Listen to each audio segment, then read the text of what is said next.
A través de sus emblemáticos monumentos, la llamada Ciudad de los Palacios resulta imponente. Muchos son los inmuebles que representan el devenir histórico de nuestra patria. Ejemplo de ello son el Poder Legislativo de Donceles, el Palacio de Bellas Artes o lo que se conoce como Monumento a la Revolución. El sótano de este último monumento alberga desde 1986 el Museo Nacional de la Revolución Mexicana. A través de la iconografía, este recinto refleja aquellos años difíciles. Una de las salas está dedicada a los lamentables acontecimientos en los que por medio de un golpe de Estado, el presidente Francisco I. Madero fue cobardemente asesinado. Este hecho también acabó con la naciente democracia. Después de la decena trágica, Madero y Pino Suárez fueron obligados a renunciar teniendo como prisión el propio Palacio Nacional. La noche del 22 de febrero de aquel 1913, los prisioneros salieron de Palacio Nacional rumbo a la penitenciaría de Lecumberri. El objetivo quedaba muy claro.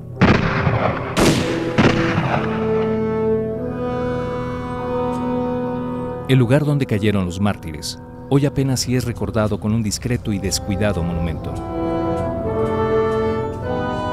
La desaparición física de Madero y Pino Suárez no solo determinó el fin de sus días, también reavivó la llama del descontento social, misma que fue encabezada por don Venustiano Carranza, entonces gobernador de Coahuila. Aguascalientes TV presenta una producción de Radio y Televisión de Aguascalientes, la Convención de Aguascalientes, de las armas a las normas.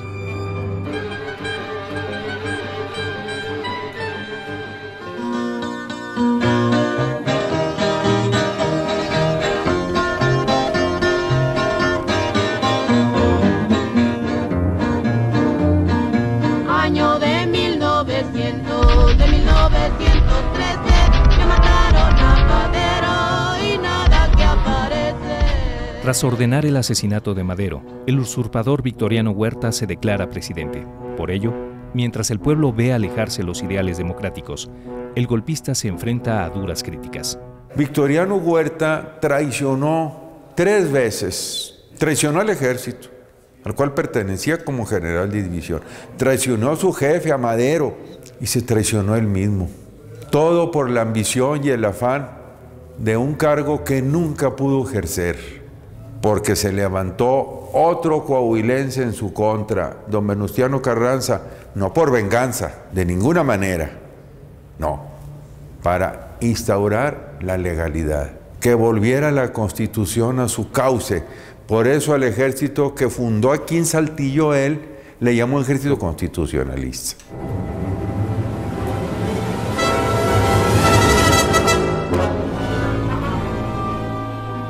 Para combatir la usurpación, Venustiano Carranza daría a conocer el Plan de Guadalupe, conformando con ello un ejército constitucionalista. Sin embargo, desde el 18 de febrero rechazó un telegrama enviado por Huerta. Autorizado por el Senado, he asumido el poder ejecutivo, estando presos el presidente y su gabinete. Un día después de aquel telegrama, Carranza, a través de una carta, se dirigió al Congreso de la República. El Senado, conforme a la Constitución, no pudo legalmente autorizar al general Victoriano Huerta para asumir el poder ejecutivo y, en consecuencia, el expresado general no tiene legítima investidura de presidente de la República. Después de rechazar al gobierno huertista, Carranza decidió lanzar el primer manifiesto a la nación. Para ello, desde Saltillo se trasladó al municipio de Arteaga. A un siglo de distancia, el emblemático edificio de la presidencia municipal nos recuerda el nacimiento de la Revolución Constitucionalista. ¿En qué momento llega don Venustiano Carranza aquí a Arteaga después de su desconocimiento a Victoriano Huerta? Se dice que una mañana del 26 de febrero de 1913. O sea, una semana después del desconocimiento a Huerta. Sí. ¿Y por qué razón escogió Arteaga? La lealtad de las gentes, el respaldo, ya conocía a las gentes. Prácticamente aquí inicia la rebelión y organizar el ejército constitucionalista. En esos días el Ejército Coahuilense Restaurador del Orden Constitucional.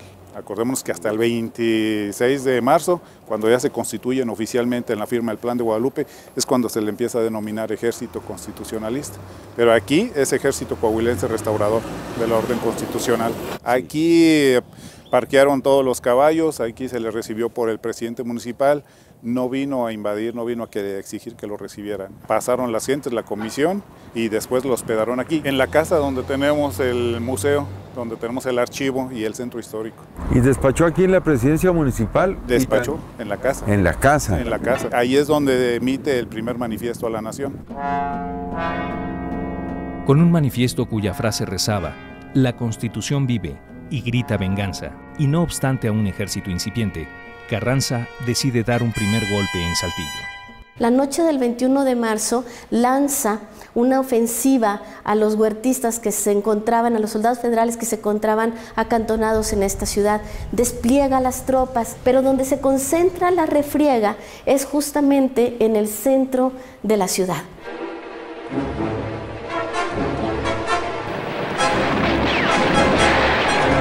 Todo el día 22 de marzo se registran combates en la ciudad, a lo largo y ancho de la ciudad, por todos los puntos cardinales, pero es en esta parte donde se concentra lo más fragoroso de la lucha.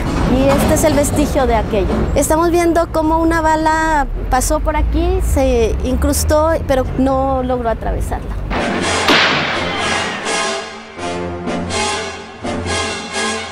A pesar de sus ya sólidas convicciones y de grandes esfuerzos del ejército carrancista, sufre una catastrófica derrota. Y ese día derrotados el ejército de Carranza, parten hacia Guadalupe, hacia el norte. Así es. Aunque firmado en la hacienda de Guadalupe, el plan de Carranza evidentemente tenía ya algún tiempo fraguándose. Varios fueron los poblados coahuilenses en los que surgieron las primeras ideas constitucionalistas. Los orígenes de dicho plan carrancista aún hoy sigue siendo tema de discusión. Se dice que don Venustiano Carranza, desde que desconoce a Huerta, en Ramos Arizpe, aquí y en Saltillo, estaba madurando él un plan para sublevarse que le permitiera a él encabezar el ejército, y venía haciendo apuntes, puesto que traía aquí al secretario que le redactó, Alfredo Breceda, porque el 26 de marzo de repente amanecieron con un plan. No era posible hacerlo en una noche o en un momento, ¿verdad? Entonces venía desde aquí madurando el plan de Guadalupe. Ya lo habían planeado desde antes, pero ahí lo concretan y por eso sale con 7 puntos. Quedaron pendientes otros que luego los incorporan. Sí, porque era un plan de rebeldía, no era un plan de reformas sociales. Pues ya es el momento culminante en el que se establecen los dos bandos, los que están a favor de Victoriano Huerta y los que están a favor de la legalidad que la representa Venustiano Carranza. Por eso es ya la importancia capital de la firma del Plan de Guadalupe. Aunque lejos de Arteaga, finalmente el 26 de marzo de 1913 se firmó el Plan de Guadalupe, documento indispensable que, entre otros puntos, señalaba el desconocimiento de los poderes federales y el nombramiento de Carranza como primer jefe del Ejecutivo. En los 7 puntos que establecen, ahí el principal es de que va a ser el jefe. Primer jefe encargado del Poder Ejecutivo. Y se habían puesto de acuerdo para que no fuera un militar el que se quedara a la orden de la presidencia de la República. Exactamente, sí. Inclusive en la mesa están las firmas de lo del Plan de Guadalupe, porque le probaban antes para que no equivocarse a la hora de firmar el plan, le probaban en la mesa. He visto muchos ascensos militares y también nombramiento de gobernadores escritos donde dice: de acuerdo al Plan de Guadalupe se nombra a tal persona o se asciende a tal persona a coronel, a general, de acuerdo al Plan de Guadalupe. Así es. Y gobernadores. Concretamente conozco el de Eulalio Gutiérrez como gobernador de San Luis Potosí, el de Alberto Fuentes y la de Aguascalientes, inclusive ascensos hasta general de división, como fue el caso de Pablo González, de Álvaro Obregón. Sí, pues era la carta magna para todo lo que se quisiera hacer, para que vieran que estuviera bien fundamentado. Sí. A partir de ese momento, Huerta luchó contra todo y contra todos. Tras disolver la Cámara, sacrificó a Belisario Domínguez y a Serapio Rendón. Además, enfrentó, entre otros, los embates de la División del Norte. Después de triunfar en Tierra Blanca, Villa acechaba peligrosamente Torreón.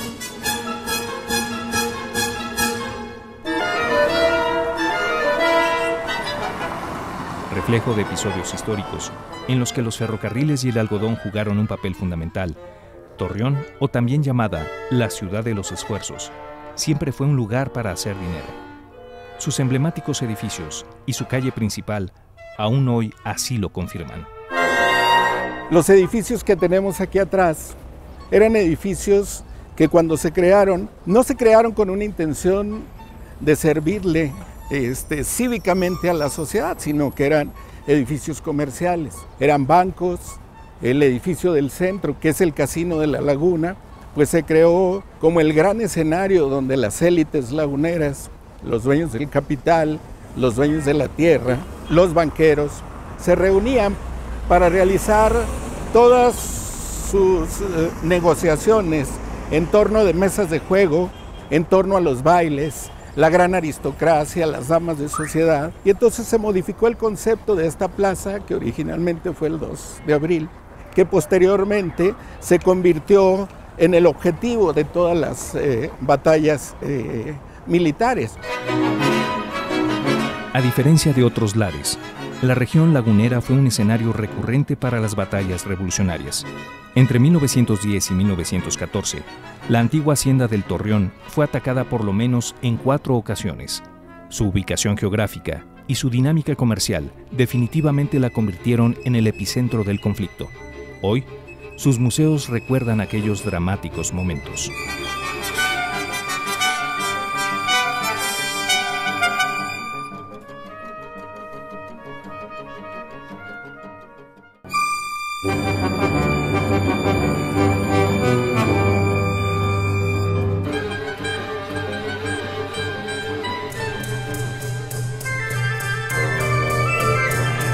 Entre las páginas revolucionarias de Torreón, destaca la masacre de más de 300 chinos en 1911. El edificio de características orientales, que hoy alberga un importante museo, aún mantiene el recuerdo de aquellos momentos. Pues aparte de que es una casa muy bonita, tiene una gran historia y es interesante que nosotros podamos estar rodeados de esta historia, la historia de los chinos, la historia de la revolución, y es una parte fundamental en la historia de Torreón. No nada más, dijéramos, el discurso del museo habla sobre la revolución en la laguna, pero además se recuerda a esta comunidad que es tan importante para la historia de Torreón. O sea, Torreón no sería el Torreón que conocemos si no hubiera sido por la importancia de la comunidad china, que por alguna causa que, digo, está muy estudiado y hay muchas razones, se vio asediada y perseguida de una manera espantosa durante aquellos 3 días de la toma de Torreón por los maderistas. Si la primera toma de Torreón resultó altamente traumática, la ejecutada en octubre de 1913 por las fuerzas de Francisco Villa fue una batalla que causó grandes destrozos en la infraestructura de la ciudad. Desde Chihuahua, y con la aprobación del propio Carranza, la División del Norte arremetió de manera épica. La organización del Ejército Constitucionalista en Chihuahua va a dar pie a una nueva embestida para acabar con el régimen de Victoriano Huerta. Y en ese propósito es que nuevamente Torreón se vuelve un punto estratégico y entonces vienen a tomar las fuerzas constitucionalistas esta ciudad que estaba defendida. Algunos dicen que eran 14,000 soldados federales. Los que estuvieron aquí calculan que eran entre 8 o 9,000 los soldados federales. Y de las tropas del ejército constitucionalistas, pues prácticamente era el doble, ¿no? De los mexicanos que se reunieron en torno al llamado de Venustiano Carranza, el Plan de Guadalupe, la restitución de la Constitución de 1857 y todo lo que estaba planteando la revolución en ese momento.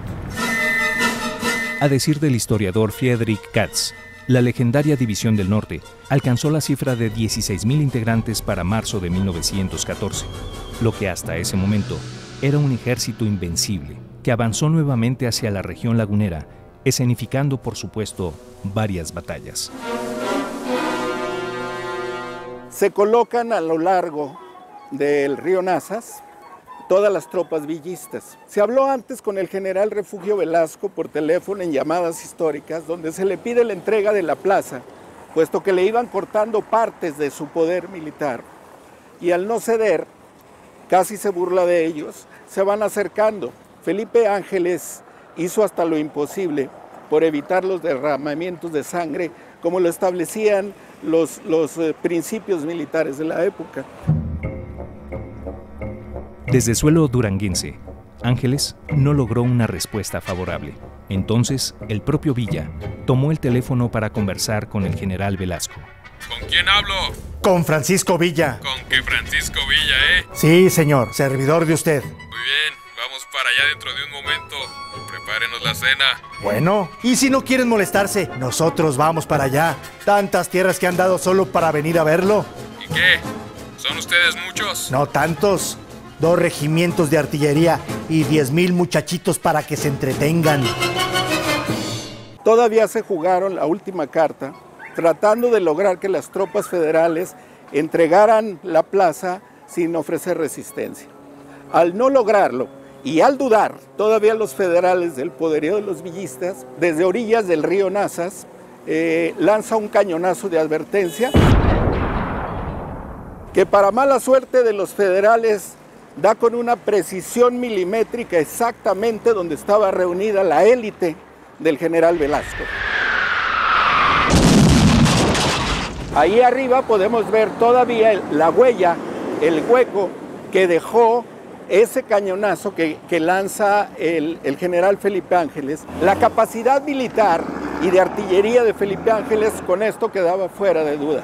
Lo que venía enseguida era realmente el generar un pavor gigantesco en las tropas federales. Habían demostrado en toda la batalla de la Laguna que tenían muy poco que defender. Era la hora de tomar Torreón y nada más había 2. O aceptaban la entrega o se iban a someter a una guerra espantosa donde las vidas se iban a perder por miles.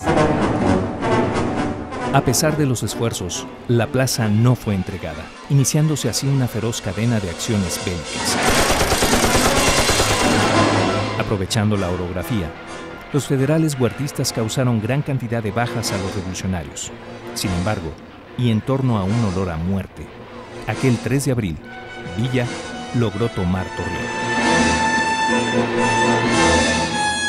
En el caso, doctor, de la toma de Torreón, o la toma de la Laguna, como más correctamente debe llamarse, de acuerdo con Francisco Villa, es donde se vivió la batalla más grande de la Revolución Mexicana aquí en la Laguna. Utiliza las noches para los ataques, que eso fue el punto débil de los federales, que no supieron qué hacer ante miles de tropas desplegadas en todas las noches, que no les daban descanso a las tropas federales. De hecho, la batalla de Torreón empieza a las 5:30 de la tarde para prolongarse durante la noche, que fue lo que propició al final de cuentas que el general Velasco, ante la ofensiva de los villistas que ya estaban sin obstáculo alguno, pues se viera ante la necesidad de tener que huir, de dejar la plaza, abandonarla e irse con rumbo a San Pedro, donde lamentablemente también sufrieron otra derrota. Con la toma de Torreón, el Centauro del Norte incrementó su ya indudable popularidad. Cada vez eran más los que veían en él una auténtica leyenda. Lamentablemente, Carranza no compartía ese entusiasmo. Para el primer jefe, el bandidaje que Villa había practicado en sus orígenes le causaba una gran desconfianza. Así, más que triunfos, esperaba los errores. Carranza le apostaba mucho a que al ingresar a Torreón Francisco Villa, la fama de bandido, de saqueador y de asesino volviera a sentar sus reales aquí en Torreón. La sorpresa fue que no fue así. Villa no permitió el saqueo, ni asesinatos, ni violaciones. Varios oficiales y soldados que violaron gente no solamente en Torreón, sino en Chihuahua, en Ciudad Juárez, los ejecutó. Habían pasado por un proceso revolucionario en Chihuahua que los hizo mejorar. Ya no eran las hordas, aquellas hordas que atacaban y saqueaban. Ahora había orden, disciplina, estrategia, mando. Y era un mando rígido. Esto lo validó Carothers, el cónsul, el embajador inglés, que se encontraba en Durango, y al venir aquí a suplicarle a Villa que no causara daños, pues se encontró con la sorpresa de que había una ciudad en orden, una ciudad sin violencia, sin saqueos, donde encontró Villa un apoyo popular, se puede decir, y esto relanza a Villa, lo cual se convierte en un peligro para Venustiano Carranza. Estos triunfos villistas pues le hacen ser, yo diría, muy soberbio militarmente hablando, ¿no? Sí. Con un conflicto que ya venía desde muy lejos, como todos sabemos. Carranza no le tenía confianza a Villa, nunca se lo tuvo. Todos los acontecimientos de Sonora, de Chihuahua, fueron haciendo crecer en Carranza esa gran desconfianza. Para 1914, eran ya muchas las acciones villistas que afectaron al proyecto de Carranza. De entre ellas destacan el apoderamiento de la tesorería de Ciudad Juárez, la instalación de una casa de juegos en Torreón y la muerte del inglés William Benton en febrero de 1914, hecho que estuvo a punto de causar un conflicto internacional, diferencias muy difíciles de solucionar. Las cosas no estaban tan fáciles entre los generales constitucionalistas. Ya había diferencias, había intereses que se pusieron en evidencia con la resolución de quién quedaba al mando, por ejemplo, en Sonora y luego también en Chihuahua. Los ejércitos constitucionalistas, no el ejército constitucionalista, hay básicamente tres. El del noreste, encabezado por Venustiano Carranza, Pablo González, Jesús Carranza, lo que se llama División del Norte, que para mí pues, es una parte sustantiva del ejército constitucionalista, y por otro lado el del noroeste, encabezado por Álvaro Obregón. Unos meses antes se había conformado en Durango la División del Norte, se había insistido en que Villa fuera el jefe de la división y fue sentando pequeñas piedritas en el camino. Ya había habido diferencias profundas entre Villa y Carranza y Zacatecas precipita el distanciamiento y la separación entre estos dos grandes ejércitos revolucionarios. Con una evidente separación entre Villa y Carranza, la columna vertebral del Ejército Federal se sostenía únicamente con el bastión de Zacatecas. Después de la toma de Torreón, la colonial ciudad representaba el siguiente objetivo. Aún con Huerta tambaleándose en el poder, el 21 de abril de aquel 1914, los tambores de guerra internacional se escucharon en el puerto de Veracruz, sin fundamentos, y al ver la debilidad de las instituciones en nuestro país, el gobierno norteamericano inició una ocupación que duraría hasta noviembre de aquel año. Aquella amarga experiencia, ¿acaso creó la necesidad de convocar una reunión de diálogo?